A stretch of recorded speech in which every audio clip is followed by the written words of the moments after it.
your girl Nyasia Chane'l and Mezzy D. And we are here on the Journey podcast show, giving y'all different vibes. We're going to have different conversations with many different innovators, creators, entrepreneurs, you know, all that good stuff. And today we have a special guest. We have a special guest. Yay! Okay, so who is our special guest? Okay, now this is okay. Okay, I want to give him an intro. You go ahead. Okay. So first of all, I want to say this because he's an innovator, a creator, someone who has made his own lane.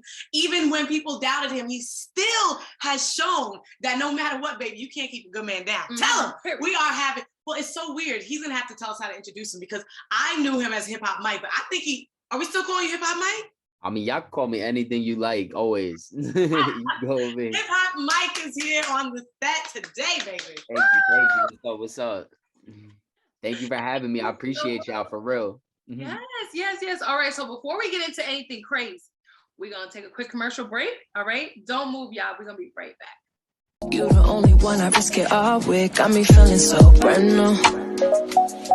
He don't get me like you get me. Guess I'm too much to handle. I'm going all in for your love. Without it, I'd be in shambles. I swear my love life is scandal. Cause you take my body high. I'd risk it all tonight. Got me on this roller coaster with you, I'm my man, oh my. Cause baby, you know what to do, and you know everything I like. I know you're tired of the back and forth. We only got a few minutes.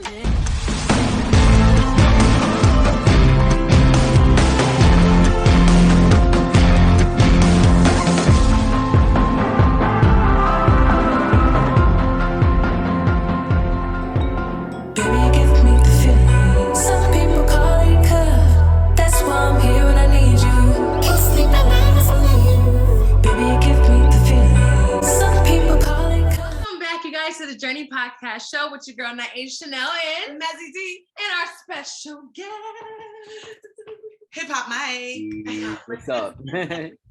yeah. All right. So it's like, so there's a lot that I can ask, but I want to start off with the beginning, right? Because you do have, it's so crazy because entertainment is such a crazy route, how we get into it, how we start. And so how did you get started in entertainment? I mean, honestly, it's a long story, but I mean, in a nutshell, I was just always into music. Like, since I was a kid, I was a big fan of music, and like, I love hip hop, and I love being like, just, you know, at different shows and like venues and all over the place. Like, I was one of these kids that just like ran around the city and always loved music. And I guess fast forward, I got into entertainment like maybe years later, like when I was like 16, 17, maybe. I had met Rosenberg through MySpace. Like, I was in a group home and I was just like messaging everybody like through MySpace, and I connected with like Rosenberg from Hot 97, and you know, that kind of is like what got my foot in the door. And then after that, I got out of the group home. I ended up moving to Brooklyn, and I was like working in a barber shop, and I started cutting like a lot of people's hair and just listening to radio a lot. And I ended up winning tickets to like from the radio station to go to a concert. And I snuck backstage, and like, you know, the way I would do back in the day, like in true Hip Hop Mike fashion, and ended up linking with Rosenberg in person. And like the rest was kind of history. Like, I ended up being his assistant, and it started this whole crazy career for me. Wow. Wait, hold on. You a whole barber though? Oh my God. I do mad stuff. I got so many jobs, like I can't even keep track sometimes. Pizza, like, you make pizza? What? Yeah, he makes pizza from scratch. He be doing the whole flippity flop. Yeah, I was a pizza man, a barber, a pharmacy tech. I worked in like catering halls. I've done like photography jobs. I've done construction. Like, I've done all kinds of shit. Oh, so you experience. Yeah, okay. A lot of stuff. We love that. You do it with your hands. That's good. You gotta be. You gotta have 10 hustles in New York. Oh, what's up? Wait, okay. So you say you started off with MySpace. Oh, shout out to MySpace because, man, I missed that.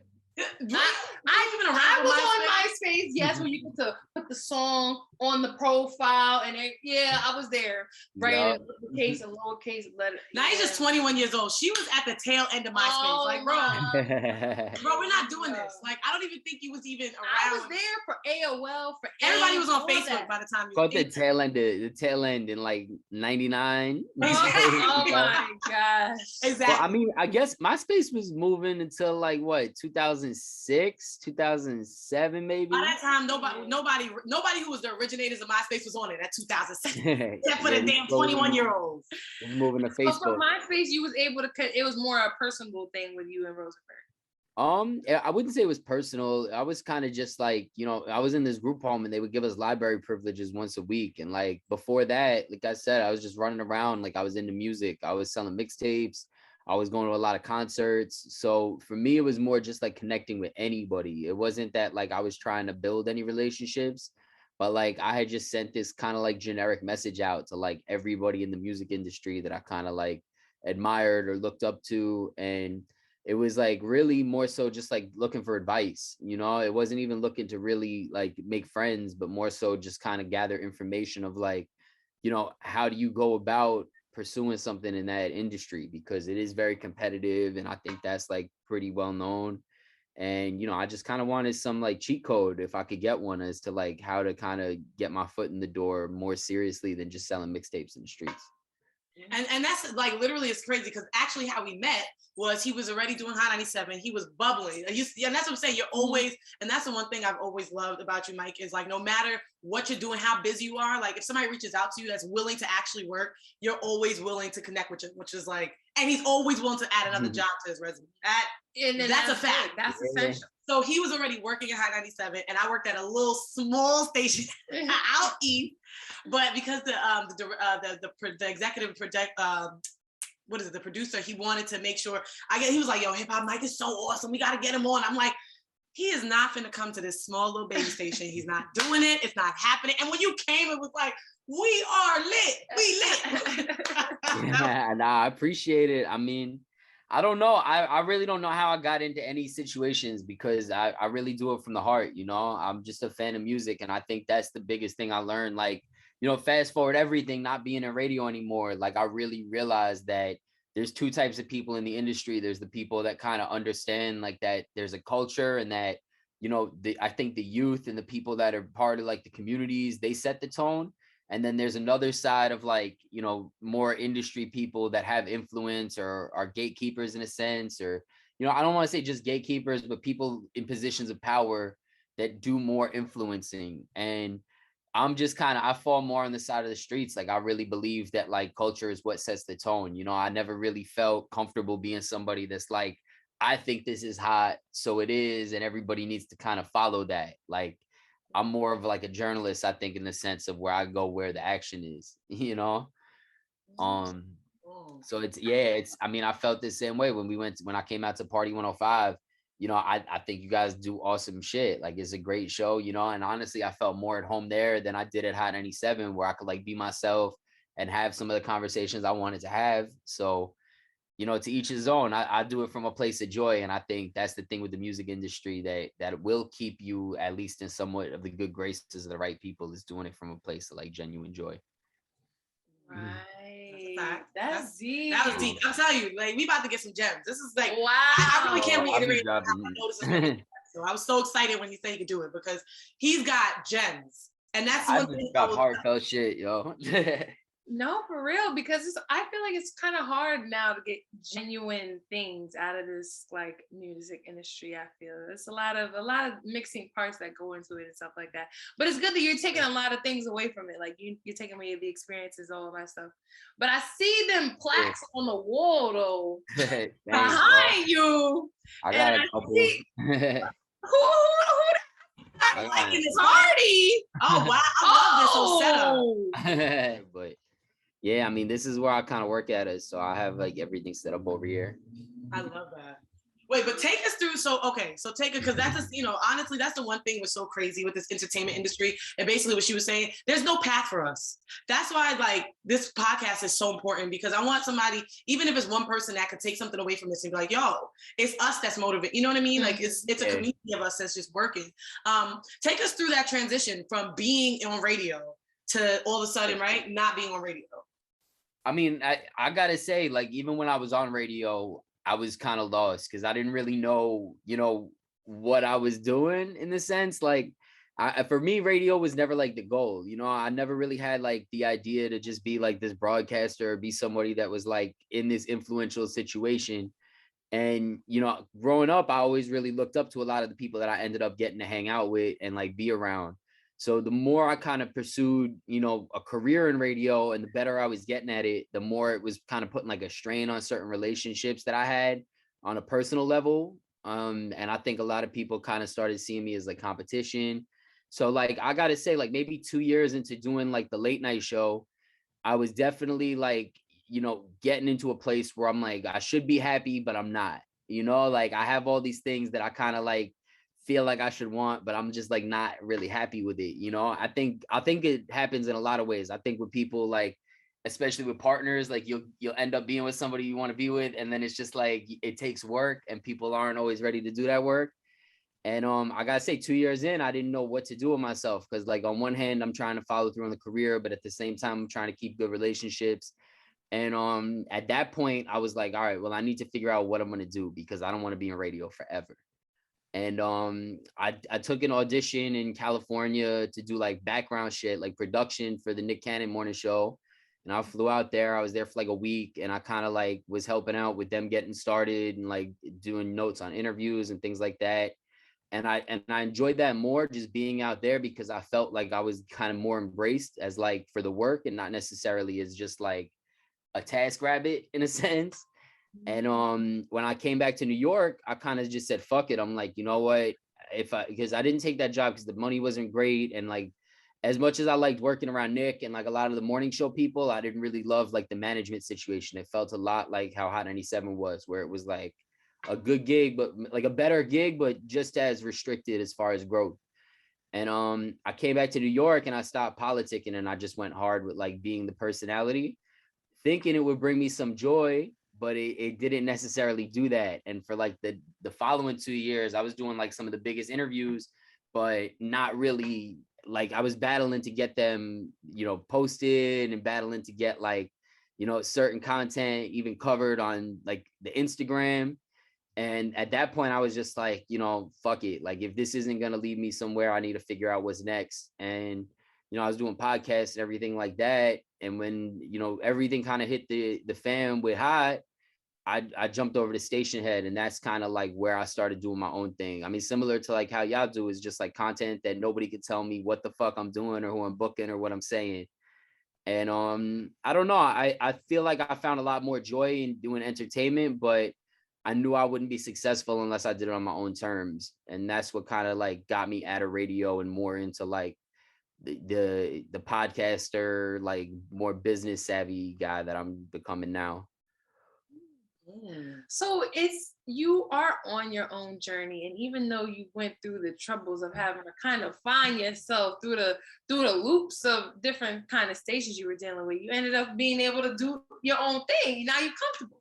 Yeah, I mean it's bittersweet. I always compare it to like the police, low key, because What?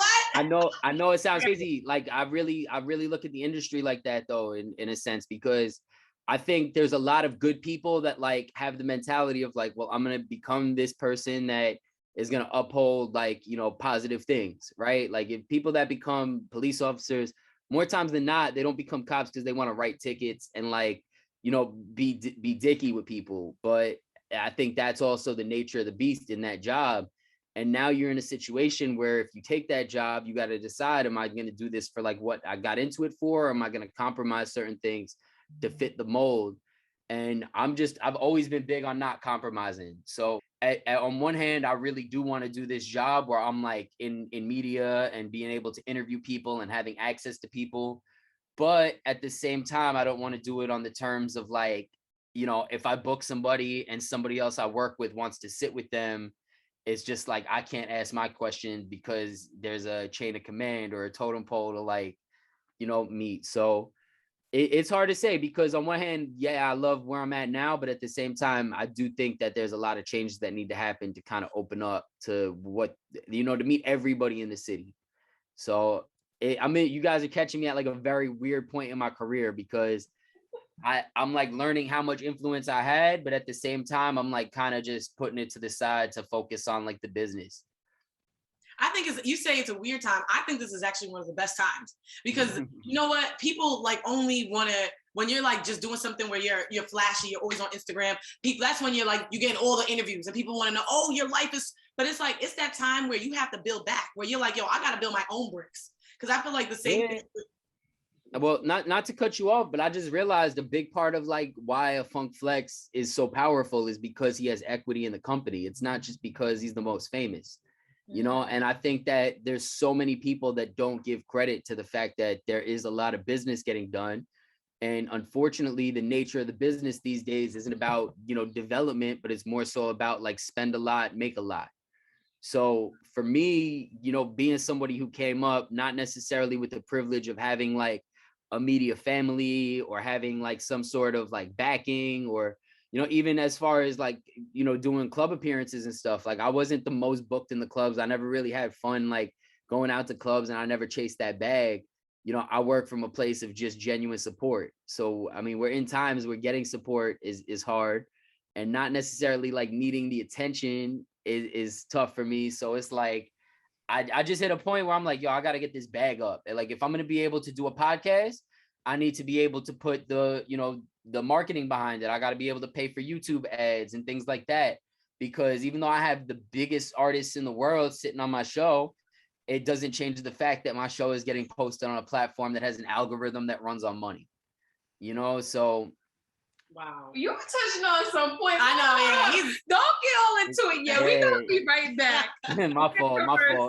We're a quick commercial break. Okay, don't go nowhere, you guys. Stay. It's just getting good. It's just getting good. Y'all funny as hell. Hold on. All right, we'll be back, y'all. We'll be back. Baby, give me the feeling. Some people call it curve. That's why I'm here when I need you. Can't sleep at night if I need you. Baby, give me the feeling. You're the only one I risk it all with. Got me feeling so brand new. He don't get me like you get me. Guess I'm too much to handle. I'm going all in for your love. Without it, I'd be in shambles. I swear my love life is scandal.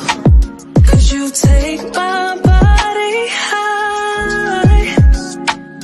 I'd risk it all tonight.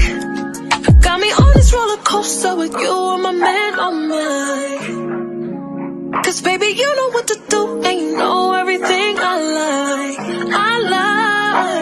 I know you're tired of the back and forth. We only got a few minutes.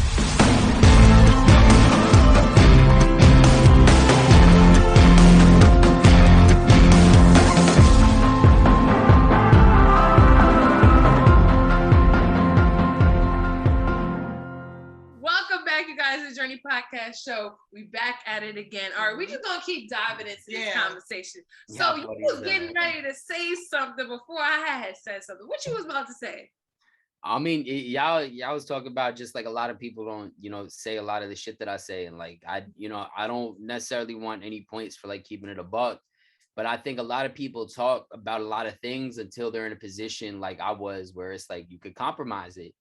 You know, I mean, I've heard a lot of artists be critical about record deals, but you know, when push comes to shove, they don't really follow through on it. Like, you know, like right now, for example, I'm very curious to see if like Rowdy Rebel doesn't drop any music, you know, like, they're not paying y'all. Y'all have been doing whatever for X amount of time since coming home.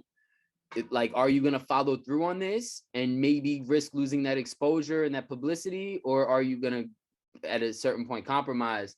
And I think for me, I say things that a lot of other people say, but at the same time, I never really compromise on that part of it. And it makes it very hard for the people in power to be like, well, this guy is saying this shit, but he don't live this shit, you know? So I think there is a little bit of a weight on my shoulders for actually living it. And it makes it harder to kind of like to navigate the game, unless you're just gonna come in and throw money at problems, you know? Like, honestly, because a lot of cops don't want to hear like that the force is bad. A lot of them are just gonna back the blue regardless type shit. Just off of the strength. That's very true. I was watching I think it was Young Thug's interview, and he said it, he was like, yeah, I signed the most fucked up deal in the world, but I just need the platform. And I think that's kind of how it happens most of the time, is that, you know, some artists, they'll go in and they'll sign the worst deal, and they'll get stuck in it. But some people go in, they get the deal, they get what they need to do, and then they get out. You know what I'm saying? And then they reciprocated it because they used the platform, and now they have their own, so they can get this, you know. Yeah, I think by the time I learned that, it was a little late. Like, because I really was sold on the fact that, like, if you give a lot, you know, you pay now, you'll play later. And, you know, I don't think I used my platform as much for myself as I did for, like, really putting my energy into the platform itself. So I definitely agree. But at the same time, you know, I hear things like Young Thug, like, much respect to him, you know, for using a platform to kind of get to where he's at now. And I'm, you know, good for him for being happy where he's at now. But I'm just, like, not interested in playing the games. Like, to tell you the truth, like, you know, I'm not really trying to get screwed for X amount of years so that in the long run, you know, I think that if you're doing stuff, you know, who's to say Young Thug couldn't have done a lot of that, you know, himself, the same way that certain other artists do. And I mean, again, I think it's even bigger than a Young Thug. I think people like Kanye that say certain things, or, you know, even Jay. Like, I mean, Jay-Z is the best example, I think, of somebody who really does what the fuck he wants to do, because there's always a compromise. You know, I always use an example with him and then NFL and Kaepernick. You know, he found a very happy medium, I think. As much as it is a sticky subject, I love the fact that, like, he's at the game but still not standing for the anthem, you know. And I think it's just about finding your own balance. And for me, it's like, you know, I'm not even close with certain members of my family because they bring the wrong energy into my world. So I can't be at a company that's bringing the wrong energy into my world. Right, you gotta, like, not even for a day, you know. And so many people feel like they have to do that just to get or stay in entertainment or get to the, you know. And I mean, that's literally how they, you know, it's crazy. Well, that's why I say I think the biggest thing for me is not compromising the morals, because I mean, not for nothing, like, academics talks a lot of shit, but he also makes it very easy to point at him and be like, well, this guy is all drunk off some shit, trolling for attention. Like, you know, like, I really, like, a lot of people talking about 6ix9ine and, like, don't fuck with 6ix9ine and this and that. But, like, when he was the hottest artist in the world, I was like, I don't want to interview him. You know, like, for real, like, no cap, on God. Like, I didn't want to interview him, and it's because I don't want to be somebody that's there perpetuating some nonsense. You know, if you're going to give me, like, an honest reaction, if you're going to give me an honest take, I'll have a conversation with you all day. But, you know, at a certain point, if something doesn't make sense or something is just like to put on a show, I know a lot of artists that's in Brooklyn that put on better live shows than a lot of these big bullshit artists, you know, than these major artists. So why would I book these major artists when I could give these kids a shot? It's not financially beneficial, but, you know, these kids are still supporting me today. These big artists only going to support you when you on these big platforms. So it's tricky. You know, I sympathize with people that do hold on to these spots, but I just, like, I hit the point for myself personally where my mental health had to win. Mental health. Hashtag mental health had to win. Yeah, That's a good one. That was a good one. I'll be just rambling. I love it. But so also now we're gonna switch gears. I want to know about some of the businesses that you started, right? After, you know, during all of that, like during the chaos, you were starting some businesses under your belt, and they're one of them are very successful. But I'll let you talk about it. I mean, some fail, some work. Like, I mean, I just want to figure it out. I think, like anybody, like, I'm trying to figure it out. And, you know, not everybody has help and support in doing that. Like, I think a lot of people are just, like, you know, trying to be happy day to day. And whether it's through doing entertainment stuff or business stuff, is, you know, to each his own. But for me, it's like, I just started baking these cookies because I like baking the cookies. It was like therapy for me. And it became a thing. And I'd be an idiot to not try and make it all it could be, you know. Like, I mean, at the same time, though, I did the pizza thing, and it became more stressful than I needed it to be. So I let it go. You know, I opened up a pizzeria for like 6 months in the city, and it was doing well. Like, it wasn't that it was, you know, quiet or dead, but I was by myself. I'm working a lot, and it was just stressing me out. So, you know, I had to let it go. So, I mean, still to this day, like I said, I'm trying to figure it out. And I think the ultimate goal is to be able to get back to a place where, you I'm talking to people in like long form where I'm able to really have good conversations with anybody, from, a kid that might be struggling with some shit, they got no followers, but there's a conversation there that people can learn from, or having conversations with like some of these big celebrities that I'd be talking to here and there. It's I think that's the goal, but to do that, again, you got to get to the point where you could pay for the marketing and all the other bullshit that, just social media in America in 2021 is going to make you do. Like, it's the nature of the beast, bro. That is true. Everything is around marketing. A lot of people, I don't feel like a lot of people understand how much everything goes into being a personality, artist, musician. I feel like we all kind of go through those kind of same struggles. And also what you were saying too was battling against what you believe in and sacrificing. So I feel like for me as an artist, I had to like sacrifice time, friends, like lost out on, the little memories that you create and stuff like that. Do you feel like you still have to make certain sacrifices even though you're on your own, basically? Yeah, I mean, I think I'm just sacrificing for things that are more worthwhile. Like, I learned a long time ago, I wouldn't say a long time ago, but like right around the time that the split with Hot happened, I had been sacrificing a lot of time for other people. Like, I sacrificed a ton of time to work with Rosenberg, sacrificed a ton of time to be at the station every single day of the week, sacrificed a lot of sleep to be there at all different times, whatever I was needed. And it's like I'm sacrificing to keep this big machine going. But this machine it's like a bus that doesn't give a fuck if I'm on it or off it. So like, why am I servicing this bus if it's like, I might not even have a seat? And I think that's what I learned in the long run is, if you're going to sacrifice time, sacrifice it for your health, sacrifice it for things that are going to spark joy for you. Because, it's like when you're in a relationship or you get married, they're like, you got to pick and choose your battles. I think you got to pick and choose that for yourself too, And when I realized like the music industry isn't something that I should be battling, like it's either you have a situation where you could do your thing and, there's going to be a company that pays you to not be creative, and there's going to be companies that pay you to be creative. And like, I want to be either working for somebody that's paying me to be creative, or working for myself and being creative in my own right. But like, I'm not in the business after 10 years of doing music and shit and just to be like, all right, well, how much more do I have to sacrifice for y'all? So much. But wait, so now I'm gonna ask. So the hip hop mic, because that's how everybody knows you. Your hip hop mic. But you recently changed your Instagram handle to corporate mic.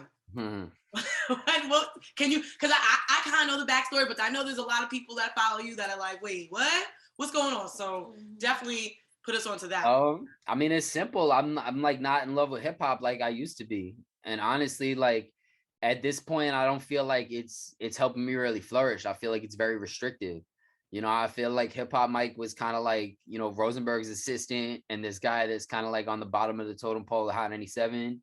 I feel like corporate Mike's just about his shit. Like, and I've had people come at me, especially people that are in, the radio industry, that are like, well, corporate's such a shitty, like it's a negative thing. And it's like, and I just like, honestly, I don't care, because again, when I say like, I didn't do anything I did for attention or for clout, or like, I live by that shit. Like, I'll go a week without posting on Instagram. Like, I could care less about social media.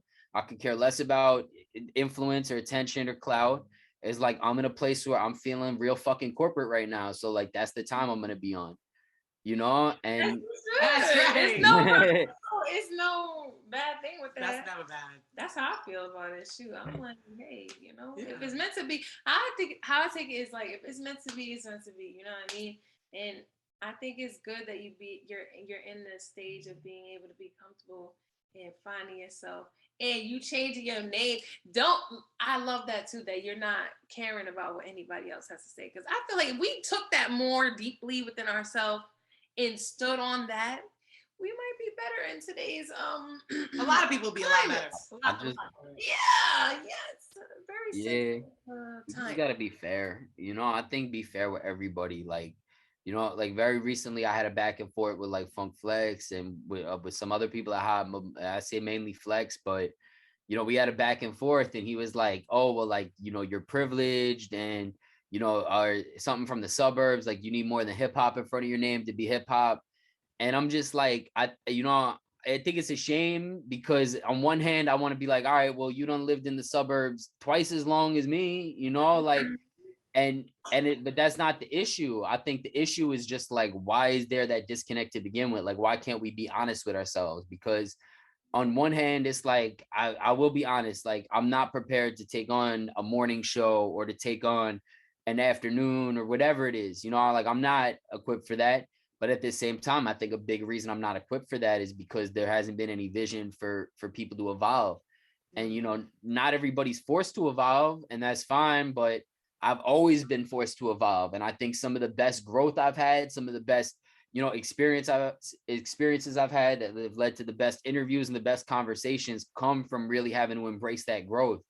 So, when people aren't pushing you to grow, you end up being very complacent, and, you're giving back the city shitty content. You're talking to kids that are a third of your age that you're not meeting, and people could feel that is bad chemistry. So, when I had that whole back and forth with people at Hot, it was very like, I don't know. It was very weird, because on one hand, I wanted to say things like that, like, all right, well, you've been in the suburbs longer.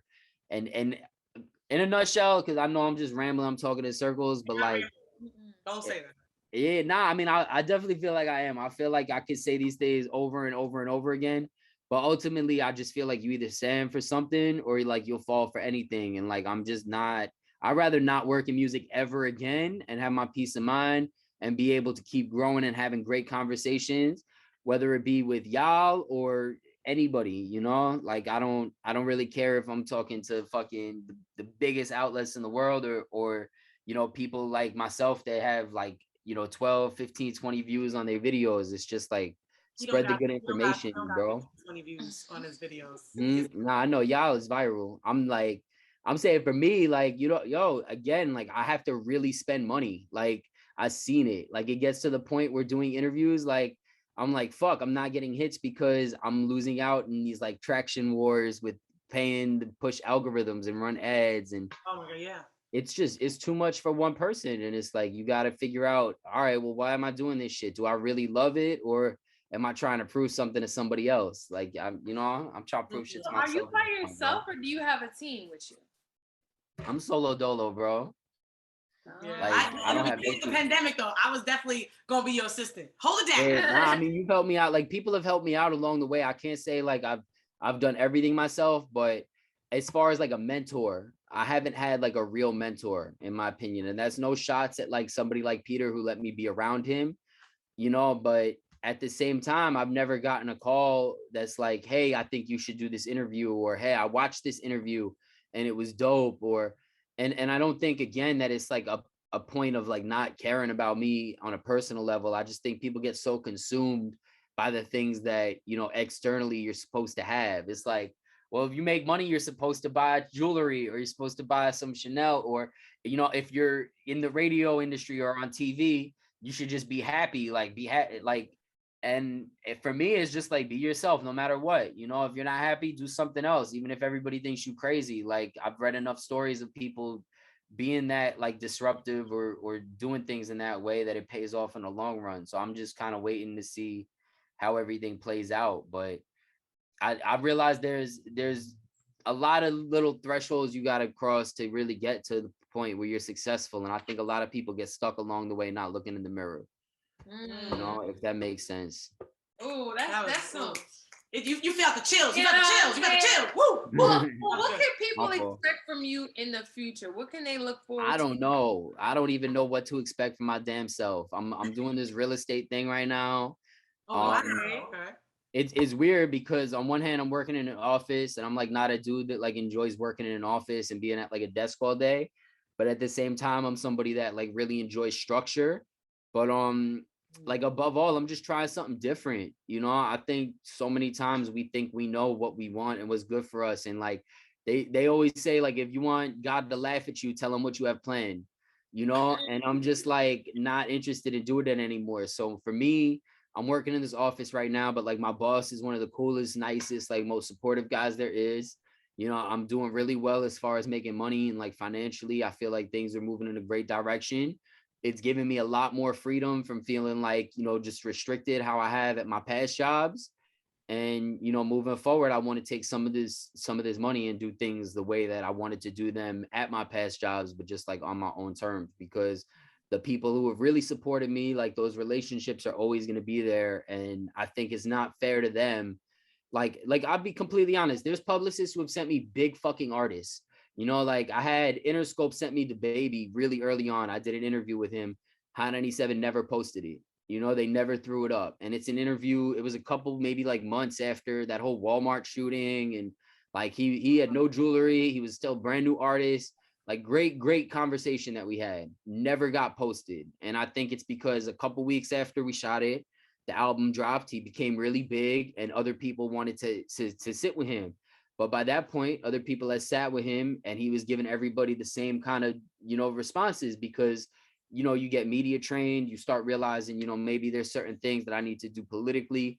Not that he's like that, he's very raw, but like regardless, it's just if I do an interview with somebody like that, in my opinion, it's not fair to be in a position where now I have to tell Interscope, listen, I don't know, like that, I sent them the video and I'm just waiting for them to post. And when I know they'll probably never fucking do it, and then on the flip side, they're counting on me. They're taking time and energy to come sit with me, and it makes me look bad and let them down. And I end up in the middle.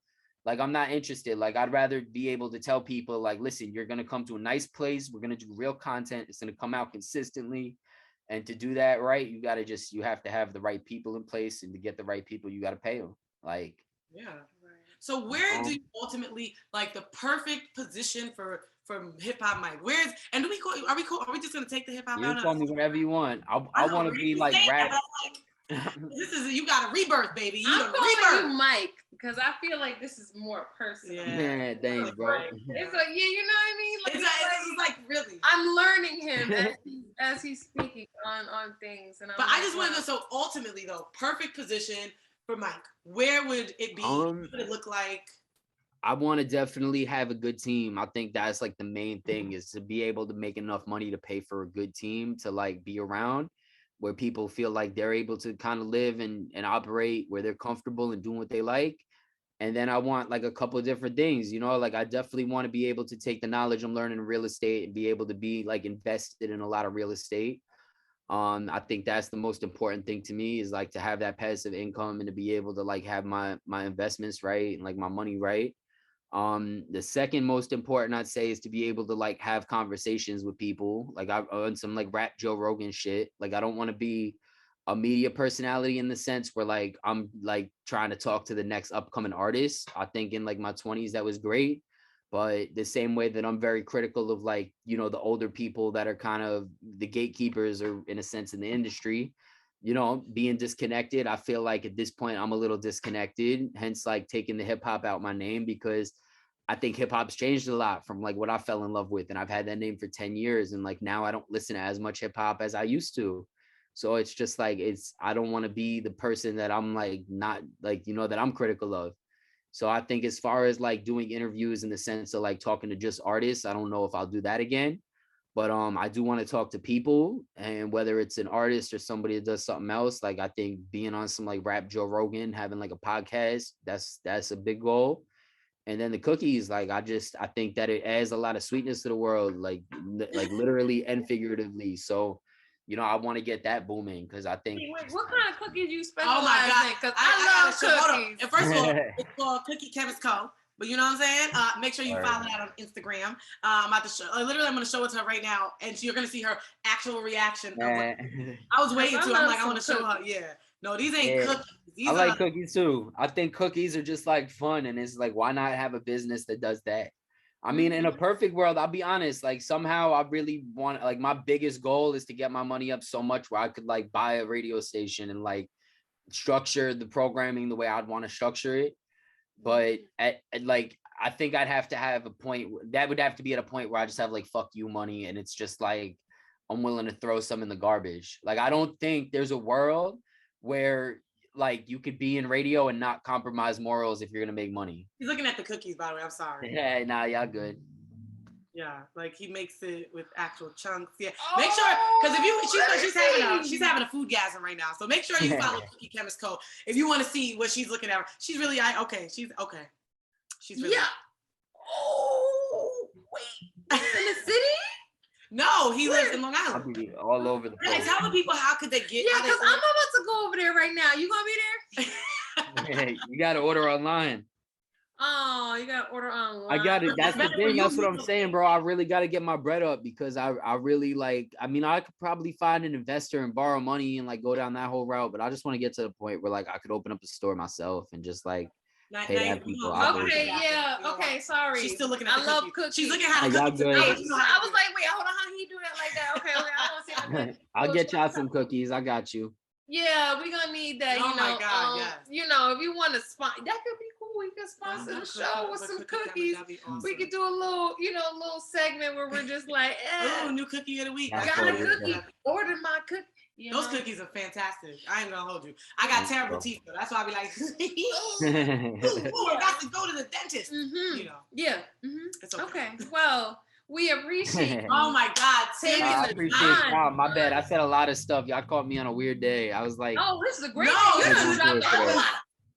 hope. Wait, you know what? We should have started off this episode by saying you better bring a notepad. Right. Because the gems that was gonna be dropped.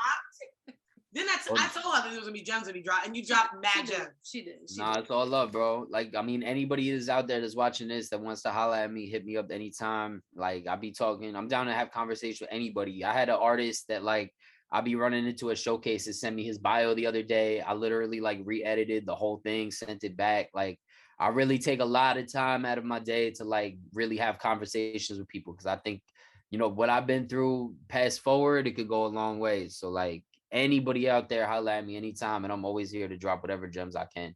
Well, let them know what socials you're all at so they can reach out to you. I'm a definitely Corporate Mike. That Corporate Mike. At Corporate Mike, that's everything right now. I mean, that might change again, but right now I'm Corporate Mike for real. Follow him while he's got the Corporate Mike. Yeah, follow him now. Don't even look later. Follow him right now. Okay. Well, we appreciate you for coming on the Journey podcast. Oh, thank you guys. Thank you, Mike. You're the best. Yeah, let me know how I could support more too. Absolutely. We'll definitely be We're gonna hold you to that. Yeah, right. We're gonna call you. We're gonna hold you to that. I got ya. Video. Yeah, Mike is awesome. Thank you, Mike. All right, y'all. Have a great day. All right, talk to you soon. Peace, y'all.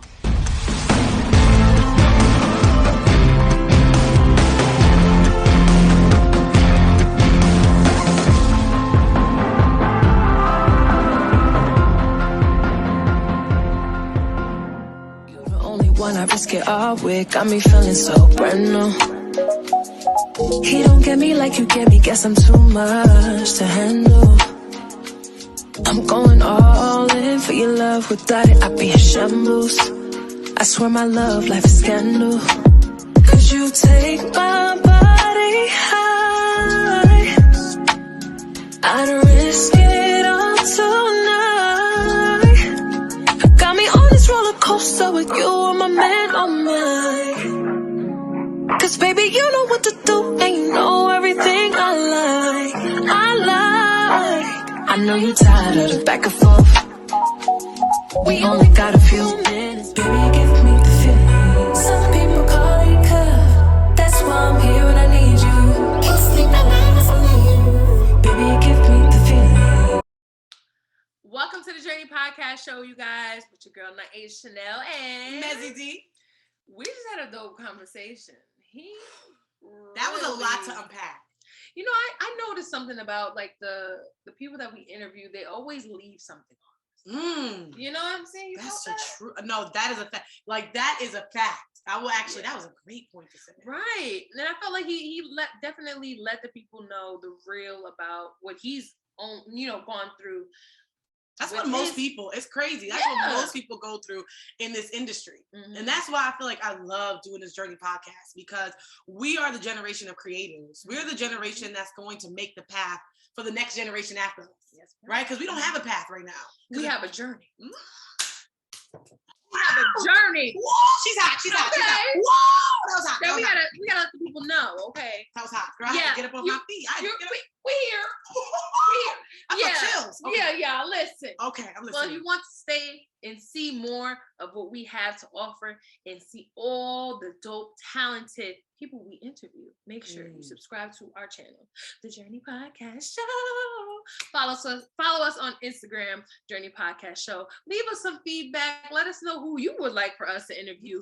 Let us know some questions you would like for us to ask. All that good stuff. Okay, so I'll see you guys later. That's it.